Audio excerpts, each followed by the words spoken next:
চট্টগ্রাম বিশ্ববিদ্যালয়ে গত ১৬ মাসের বিভিন্ন নিয়োগে আনা স্বজনপ্রীতির অভিযোগ করেছে শিক্ষার্থীদের একটি অংশ। শিক্ষক, কর্মকর্তা ও কর্মচারীদের প্রায় ৩ শতাধিক নিয়োগ প্রক্রিয়া ও এর স্বচ্ছতা প্রকাশের দাবিতে প্রশাসনিক ভবনের সামনে ৪ দিন থেকেই আন্দোলন করছে শিক্ষার্থীরা।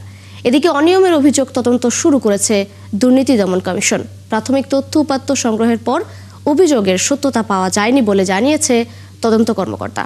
আরও জানাচ্ছেন মাহফুজ শুভ্র।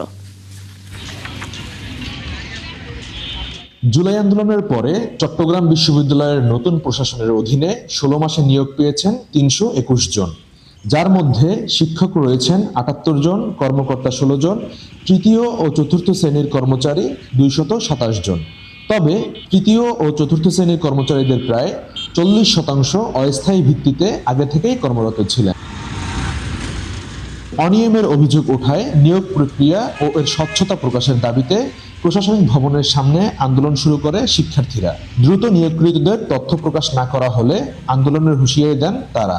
কিন্তু আমরা শুধু আসলে স্বজনপ্রীতির অভিযোগই আনছি না, আমরা দলীয় যে নিয়োগ সেই চেষ্টার অভিযোগ আনছি। আমরা দেখবো যে বাংলা বিভাগে সেখানে অনুমোদন কমিটি তাদের শিক্ষক লাগবে না বলার পরও সেই নিয়োগের বিজ্ঞপ্তি দেওয়া হয়েছে। ২৪-এর পর গণ অভ্যুত্থানের পর আমাদের যে রাষ্ট্র, আমাদের যে চট্টগ্রাম বিশ্ববিদ্যালয়, এই বিশ্ববিদ্যালয়ে আমরা কোনো অনিয়ম বিশৃঙ্খলা মেনে নিতে চাই না, মেনে নিব না। যুগ পাল্টে গেছে, এখন দেখি সব যোগ্য মানুষ শুধু নোয়াখালী থেকে আসে।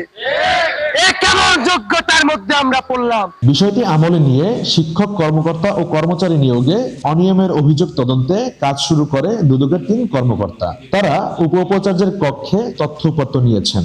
আপাতত দুদকের অভিযানে অভিযোগের সত্যতা না মিললেও পুনরায় তথ্য উপাত্ত বিশ্লেষণ করে প্রতিবেদন জমা দেওয়ার কথা জানিয়েছে দুদকের কর্মকর্তারা। তো আমরা এক্সপার্ট ওপিনিয়ন নিব এই বিষয়ে, বা আমরা আরো রেকর্ডপত্র পর্যালোচনা করব। সেই বিষয়ে আমরা পরে বিস্তারিত মতামত আমরা দিতে পারবো। এর আগে আমরা বলতে পারবো না যে এটা আইনানুগ হয়েছে কিনা, এবং আমরা সবকিছু রেকর্ডপত্র পর্যালোচনা শেষে আমরা বিস্তারিত প্রতিবেদন কমিশন বরাবর দিব। কমিশন যে ব্যবস্থা নেবে সেই ব্যবস্থায় নেওয়া হবে।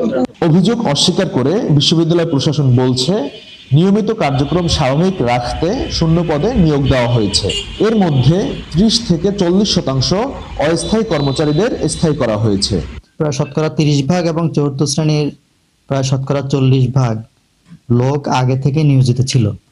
তারা বিজ্ঞাপনের মাধ্যমে রেগুলারাইজ হয়, নিয়মিতকরণ করা হয়। এদিকে একেবারে নতুন নিয়োগ বলার কোনো উপায় নাই। তো যেই পোস্টগুলোর অ্যাপ্রুভাল রয়েছে সেই পোস্টগুলোকে দ্রুততার সাথে নিয়োগ দিয়ে বিশ্ববিদ্যালয়কে সাজানো আমাদের প্রথম নৈতিক দায়িত্ব ছিল।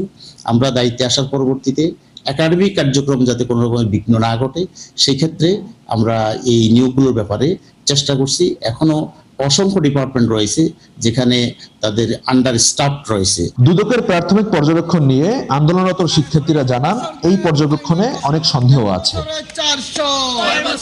মাহফুজ শুভ্র, ৭১, চট্টগ্রাম।